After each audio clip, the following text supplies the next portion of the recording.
Hello everyone, I am Tacet, and today I'm going to be going over the event objectives for the Gems of War Holy Flame event in which Sir Alamir is added to the game. One other kind of interesting surprise that we end up having today too is Duskbringer, a weapon that was likely going to be for next week, actually ended up coming in this week, so that's going to be pretty cool. So we'll definitely mess with that. We'll probably have a video going over it separately at some point, but I do want to go over and kind of just the first impressions with it. We'll go over that towards the end and go over all the normal stuff first. So first things first, we do have an epic available, which means you could buy red-blue arcanes for the cheapest you'll ever be able to get them. So if you're looking for them, they're basically 200 glory each since it's 2 per 400. So a good time to stock up on them if you need it for any kind of upgrading. As far as the troop itself, it's unfortunately pretty underwhelming. It creates 8 red and 8 yellow and then deals damage to the first enemy and burns them. Pretty average. It might be okay in like arena and stuff like that, but overall you're not really going to be using this thing. It does have 40% score reduction, but there are better things out there that can end up doing that, and just overall pretty lackluster of a troop.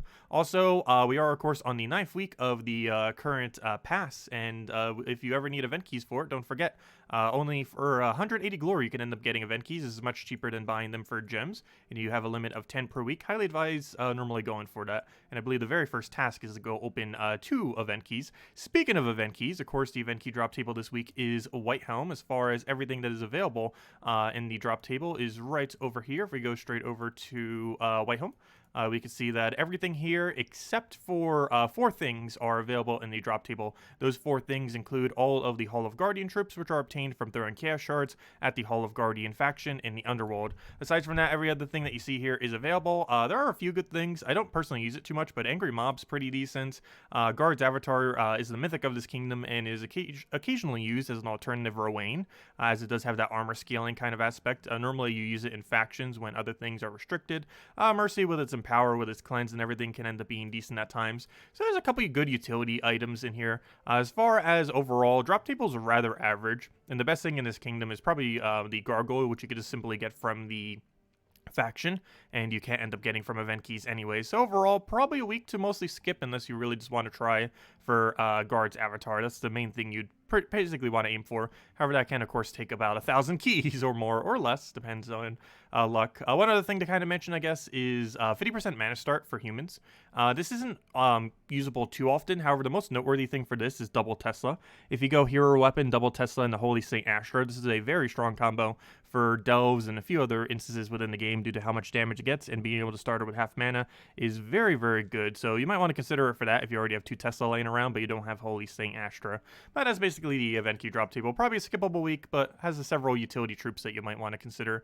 Pretty much everything in this kingdom is a support option with very few exceptions like those 2.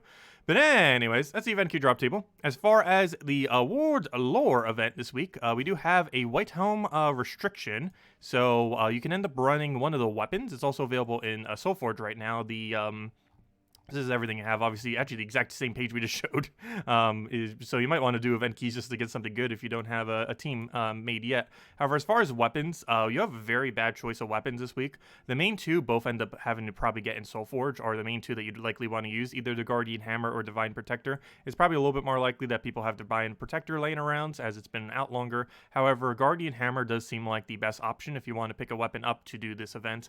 It deals damage to an enemy boosted by White Helm allies, which of course is your entire team, because it has to be your entire team, and then ends up creating a bunch of yellow and brown, which are colors very heavily used by White Helm. So it ends up working out pretty well. Also, there aren't too many greens within this kingdom, so it kind of both of these will help do that. Most of these other weapons just block your mana too much. So that's pretty much the only 2 weapons that are particularly viable for running this event. Otherwise, you might overblock your options that you have within your team. Otherwise, you might just want to go literally just this super easy obtainable hammer just to have something cheap so you don't block your mana that much. Because most of the options are pretty bad other than the mana accumulation ones, as they will just overblock your mana during this event due to high concentration of yellow, brown, and red troops that are within the kingdom that are viable. But anyways, that's pretty much all you have to do for that event. As far as the scoring is concerned, you basically just take it based on rarity. So it's a pretty straightforward event. The Xenos is worth 10, the Keeper of Souls is worth 8, the Bone Dragon is worth 8, the Mortera is worth 6, the Necreza is worth 6, and you generally want to avoid the War Sphinx, which are worth 4. So that's basically the breakdown. Just do it based on rarity, and you'll be good to go. Anyways, as far as things that we got going on this week, we have ourselves on Tuesday, the very extremely noteworthy, make sure to absolutely get, maybe don't get the other weapon and make sure to get Life and Death tomorrow, and that is Life and Death. So Silver Necropolis is having its faction event tomorrow. There are two ways that you can get the Life and Death weapon. You can either get it in Soulforge for the standard amount of resources, which are the two of its colors, some diamonds and stuff like that. However, probably the more advised one is to spend gems during the event tomorrow in order to make sure you secure a Life and Death, assuming you don't already have one. Life and Death is among one of the top 5 weapons in the game. However, it's only available pretty much like twice a year, and tomorrow is that day, so make sure to go and get it. It is an insanely good weapon. You've probably seen it a lot with Orb Weaver team in Guild Wars, or even just annoying PvP teams in general. It's normally used with Orb Weaver, of course. It has a really strong lifesteal. It gets Bless. It has a little bit of a mana drain on it. It has a lot of options, even has double Death Mark. Insanely good weapon. Highly advise you do not leave tomorrow without it. And the easiest way to get it would be to gems. However, if you have a lot of spare crafting material, you can always craft it tomorrow instead. Gems are a little bit easier to get since you can infinitely farm them. Just do treasure hunts like a couple hours today or so. And then just make sure you have enough gems for tomorrow. And then boom, you can go get it tomorrow. And yeah, do not leave tomorrow without Life and Death. It'll be forever and a half before it rotates back again. Anyways, this Wednesday, we have the Peace Pigeon, which is for Divine bonus. Thursdays for the Priest Hero class, which is the Divine Hero class for White Helm, which you can also use some during the event. It's a pretty average hero class, nothing too exceptional about it. Biggest thing kind of holding it back is it doesn't have half mana start, and ever since the Divine nerf, the highest it can start with is 40% rather than 50%, so that kind of holds it back a little bit compared to before. But overall, it's probably a mid-range hero class. It does have a +2 yellow, though, which is pretty noteworthy. However, it isn't like the other 2 hero classes that have a +3, like the blue and purple ones. And aside from that, this Friday we have raids. This is a pretty standard raid event. And Saturday we actually do have something. We have a pet. We have the Dragon Kitty. Not the Dragon Kitty that we got from the most recent faction, but the original Dragon Kitty that we got about 2 years ago. It has actually never been available for a pet event because when it first released, one single copy was given to every single person within the game, and it never had a actual event. So if you are the kind of person that likes maxing every single pet in the game, this is actually the first time it has ever been maxable. Otherwise, you can just get a copy of it. It was available about 2 years ago for only one copy to everyone, and if you weren't playing the game at the time, you never had a chance since then to get it. However, this will be the first opportunity this Saturday, so make sure to go and pick that up when it comes that time. It'll be available for all of Saturday. Anyways, next thing, Soulforge. So, we don't really have too many good things underneath the troop section of Soulforge. Sakurax is okay. It's a mana accumulator if you kind of want to do it. It reminds me a lot of Aspera, where it's pretty risky to use, but it can be pretty viable. Can loop quite substantially as well. It's not exactly an infinite loop, but it does get a lot of loopage out of its ability. Aside from that, King Salinas and Queen Isabel are okay. They're legends, so generally I don't really advise crafting legends, but they're kind of average. But they're somewhat worth mentioning. She ends up doing attack based on, or damage based on the attack of whatever she targets, and also gives mana to all allies. And King Salinas, if you're building a Wild Folk team, particularly with the Wild Queen, some end up using her in that way. Normally it's better just to use Mirage Queen though. However, there are some builds that go all into Wild Folk instead. And in that instance, you can make Wild Queen even more meta. Anyways, the real interesting thing in Soulforge this week, though, is the weapons. Not only do we have Life and Death tomorrow, which obviously doesn't appear here because it's available tomorrow, but we also have... of course, just a standard weapon. Make sure to pick that up.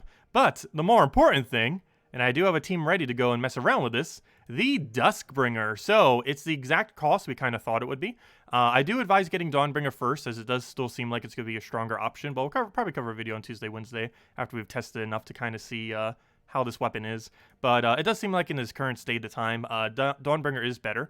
They both have the same cost, as you can see. They just require 3 different weapons. If you're playing free-to-play, these weapons might be a while before you can get them, but if you bought the pass to any capacity, they are actually already available. And obviously, we can go craft it right now, which we obviously definitely are going to go and do. But anyways, it's the same cost, both obviously costing 1,000,000 souls being the main liability. As far as the weapon, of course, Dawnbringer hits all enemies and ends up gaining barrier to all allies and has a little potential of gaining a little bit of extra magic. And it uses red, yellow, blue at a 20 mana cost. Duskbringer is the kind of inverse premise of that. The most noteworthy thing is they raised its mana cost even more. It was originally going to be a 24 mana cost, but now it's 25. However, they did raise the base damage. As you can see here, we have a 41 base. Whereas right over here, Dawnbringer is at a 37 base. So it looks like it has 4 higher damage for a 5 higher mana cost. So that's a little bit unfortunate. However, what it does get to do is it gets to be boosted based on purple allies, whereas Dawnbringer is based on yellow allies. And you also get to Deathmark all enemies instead of barriering all allies. Deathmark obviously is a very random mechanic. It can either be very good, very bad, or do literally nothing. It's a very strange mechanic, and yeah, it's very, very luck-based. It does also get that extra 2 magic whenever there's 13 or more browns. Overall, will this end up being better? Potentially. There's a lot of ways to feed brown, probably more so than a lot of other options due to how meta brown is. Purple as a hero class with Archmages has a lot of potential too. Unfortunately, with the 1 higher mana cost, that does make it a little bit clunkier to run Archmages with it, since now you're going to start with, I believe, 12 mana rather than... Well, you started with 12 mana regardless before, but now you're going to need 13 mana to reach full rather than the normal 12 that it was going to be prior. So that's a bit of a nerf to that, since it will require a little bit of a weird banner, but if you go with a +3 purple and you set another +2 to that, that will still be a pretty substantial amount of mana accumulation, and yeah, we'll just have to see how it works. The 5 higher mana cost is the biggest concern on this. It's probably going to be the main thing that makes this not viable. However, its higher base damage could make it a alternative to using Black Manacle now, assuming you own a Duskbringer, though Black Manacle will still always be a really good option to consider nonetheless. But yeah, let's go craft it, and we'll be using that very, very soon. It's going to go over the rest of the teams, and then we'll go do one team with the Duskbringer, and we'll be messing with it quite a bit this week just to kind of see, especially earlier in the week. But anyways, as far as teams, let's go and get over to them. So, Ward Lore event.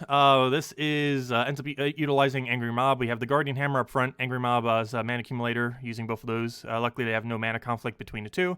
You use Guard's Avatar with its really high damage output. You'll have spell increase for the event, so you can end up getting very high AoE damage. Use Mercy to immediately, ideally, try to get that mana, and boom, you're good to go. And it's pretty much the premise. Throw down Mercy, get Guard's Avatar rolling, have the Hammer and the Angry Mob accumulate all your mana, and go from there. As far as the next team, we have a bit of a cheaper one going with a Gargoyle build. This does use Guardian Hammer as well. As I mentioned before, Divine Protector and Guardian Hammer are going to be the main 2 weapons. If you don't have them, you're probably just going to want to put a super cheap low mana cost weapon there, just to make sure you don't really mana block, as most of the other ones don't really help you accumulate mana or mana blocks you too much to really viably use. So those tend to be the only 2 weapons, which is rather unfortunate because they're both Soulforge weapons.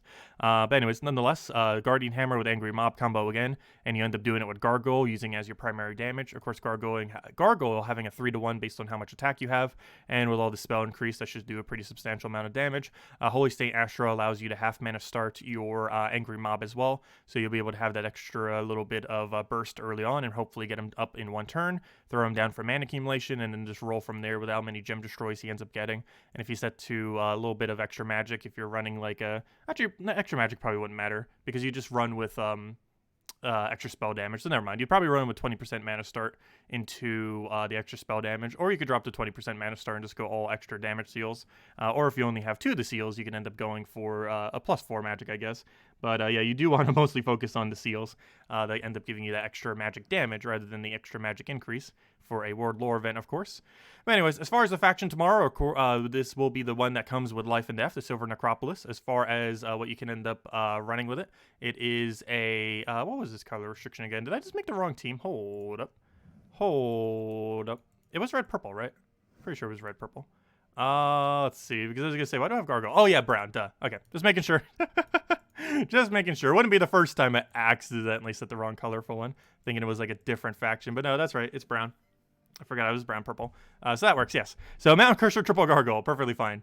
Ends up clearing it out. You spams a bunch of Gargoyles, pretty standard. You could do it with Stone Slicer as well if you happen to have it, if you got it about a month ago. As far as the further level, we went over Iron Gut video yesterday. However, this is another team. There's like dozens teams. We could show like a different Iron Gut team every single week for like a year and probably still not run out of viable Iron Gut teams with how many different variants there are. But this, of course, is a Karandera variant where you use the Curse off of Karandera in order to allow you to High King Iron Gut, and then you use Mountain Crusher into Thrall in order to do all your mana accumulation. Pretty standard High King Iron Gut team, just a different variant of it, as there are a billion of them, but works pretty good. As far as Pure Faction, Bone Golem basically carries you through the entirety of the event. You explode a gem, it ends up inflicting some death marks. However, that's not the main reason you do it. It's because of the gain 57 attack and armor, which of course is generally higher in Delves. This gains a substantial amount of attack, while also gaining durability. which basically allows you to do really high damage and not die. One pretty nice thing about this too is even though the enemy will also have access to Death Mark, you have immune to Death Mark on this, so you will not actually be Death Marked. It also has 50% reduction, which partially stacks with the 25% reduction if you went far enough in potions. So, well, if you went for Pure Faction, you definitely went far enough in potions. So you'll have the extra bit of durability, and yeah, it just works out pretty good. Has a really high durability. Has really high attack damage, and you just keep poking. And the other two are basically just for mana accumulation as an option to make sure you stay high on mana so you can keep casting Bone Golem so your Bone Golems can then win you the battle. That is basically the whole premise of this delve. And that's all you'd have to do for it. Anyways, priest class events, obviously Dawnbringer's still better, so just build all into Dawnbringer and just run with that. I still highly advise getting Dawnbringer before Duskbringer, though we'll see if my opinion changes after we mess with it in it over the next few days. But as it currently stands, I do feel like Dawnbringer is still going to be the superior option. So if you can't craft Duskbringer yet because you're playing free-to-play, don't really worry, Dawnbringer's better anyways, which you have access to as free-to-play. But anyways, as far as the last one, this one I actually want to use, it is time. Okay, let's go bring out the Duskbringer. Where is it? Let's go use this. Let's go upgrade it. Okay, so as far as upgrades, what does it have? Last I recall, it had uselessness. I almost feel like not getting them. Let's see. So it eliminates 2 points of a random skill from the first enemy, 4 armor gain, 2 attack gain, 4 life gain, and 4 soul gain. Just for fun, I'm actually going to just level it up to here. I want to actually compare how much time that wastes. I need to find like a clip of someone doing it with full and then compare it to a clip of having it without and see if it's like half a second or something or a second. Because normally whenever you have extra effects onto a weapon, it kind of slows it down a little. And similar to Dawnbringer, it has such useless effects. I'm actually going to keep it at 5. I do this with Mang. Some of you may notice I still have a +5 Mang. This is mostly because it saves like half a second to a second. And it also has a little bit of an effect that somewhat backfires the +1 red gem. So, I don't know. We'll give it a shot, see what happens. And just roll with that. Because the other effects aren't really that useful at all. But anyways, let's go test it. Let's find a PvP team. A real PvP team, please. Maybe not that real. Well, we'll give it a shot. If we fail, we fail. We'll try it again. But anyways, let's go test out Duskbringer. So this is the first time, obviously, since I just crafted it, that we are using the Duskbringer weapon. We are currently doing it with Crystal Thrall, Duskbringer, and then Karendare. Karendare mostly just being for the curse. We will be testing a lot of teams going forward, and probably have, as I mentioned, a video going over it sometime this week. But this is mostly just a first impression, seeing exactly what this thing can really do. So obviously this whole build is ideally rush Thrall to full mana and then kind of go from there. I'm kind of concerned with his infinite loopage that he's about to go do, which is very concerning, and I think he just got it. So we are very, very dead. Luckily he didn't actually dead us yet, so that's good. Though I'm not sure that's really going to make much of a difference because as soon as we cast, he's just going to go crazy. You know what? He converts away green, right? Let me go get rid of every green. I don't need the mana right now, but I need him to not convert that. So just out of safety's sake, we're going to go for that. He's still going to get a poke after all that too, which is rather unfortunate. But we don't have alignment for Karendare. I believe it is yellow to Doomskull, which we do not have right now. So we'll just throw down a nice big curse. I mean, not a curse, but we already have the curse. But we'll throw down a nice big Death Mark. Death Mark onto all of them. Now each one of them has a % chance that they'll end up being killed with that every single turn. I kind of want to go and secure a kill. However, I also want a lot of mana, so we're just going to go for that. He will get one more turn of mana. And then hopefully we can make something work here. It looks like our Thrall is about to die. However, it looks like we're going to refresh Death Mark here. One thing to note about Death Mark is it does have a 1-turn delay. So if I use my ability now, we will not be able to go and get a Death Mark kill the following turn. However, we will go do that, throw our poke down, and see if we can get something else rolling here. And did he just get cleanse? Oh yeah, duh. He's using V-Trick, so he has like 1.5 billion cleanses. How many Doomskulls are on the board? You have literally no Doomskulls on the board. That is very unfortunate because we cannot get you boost ratio that we need to go win. Because that will not do enough damage. If there was even one Doomskull on this board, we would win right now. But the lack of Doomskull, I think, just killed us. There isn't really even an option we could do. We need to cascade like an extra turn off of somehow. Go, triple green. I mean, yellow. No, we're dead. Oh no, Submerge saved us. Ah, the lucky Submerge. Of all things to win with. We still don't have a single Doomskull on the board, by the way. So we're going to have to kill out his hero and just hope something bad doesn't happen. However, I can't take this green. Otherwise, we ruin the alignment on the top. So I'm just going to have to go for this now. Go for that. Get our kill. He's going to kill us back. Let's see. Nope. Yeah, there he goes. No, we failed. We have failed. Also, one thing weird about Curse, though. I believe Curse might actually refresh the timer on Death Mark, if I'm not mistaken. which might be a little bit annoying with Karandar having his curse at such a high rate. I didn't think about that earlier. It might not actually be viable to run curse because of how weird Deathmark is. I really wish they would buff Deathmark already. Let's see. We'll throw this down. Oh, I don't want to get rid of purple, though. No. Purple is such a useful color on this team. I'm going to have to go for red. It's not as much mana, but I can't get rid of purple. Purple is just too much of a needed of a color for this board. Oh, so we got a Glory Gnome. It's not a Gnome event anymore, but that doesn't mean Gnomes don't appear. But there we go. Throw that down. I'm pretty sure during the duration of this video, we will not get a single Deathmark kill. I am pretty certain of that. But overall, as far as first impressions, it has potential, obviously, but I still feel like Dawnbringer is going to be the better choice. The 5 higher mana cost is the biggest thing holding it back. I'm actually really surprised they made even higher mana cost. It was already pretty bad when it was going to be 24, and then they decided last minute, hey, let's make it 25. But yeah, Duskbringer, I'm not sure. We'll still have to test it more, obviously, but I don't know, it doesn't seem that good for how hard it is to obtain, because of course 1 million souls is not cheap, but it's a lot of souls. We're down to like, what, 6 million now? I know I have a lot of souls, but still 1 million is still a lot of souls nonetheless. But yeah, this costs 1 million souls. Theoretically 1.3 million, because if you're getting them after the fact, I'm pretty sure it's like Dawnbringer, and that each piece costs 100,000. So if you're playing 100% free to play, when those weapons roll back around, or if they just simply go straight into the Soulforge, they are likely to cost 100,000 per piece. So do be mindful of that if you're playing free to play, as it likely costs 1.3 million souls, not 1 million souls. But anyways, that's the weapon. We'll definitely need to mess around with it more. Don't forget to go get Life and Death tomorrow. That is an insanely good weapon, much cheaper than that of Duskbringer, that is for sure. And yeah, we'll go from there. Tonight we'll be streaming, as we do every single night, Gems of War at 8 p.m. Eastern Standard Time, and we will be messing with all of the Chapter 9 tasks. And then tomorrow, or next week, we got Chapter 10 to finish it off, to go get the Mythic. Also, if you have the bigger pass, you actually have the Mythic today. However, of course, I didn't end up getting it this time around, so we'll go over the Mythic next week, and we'll go over Duskbringer this week, and we'll go from there.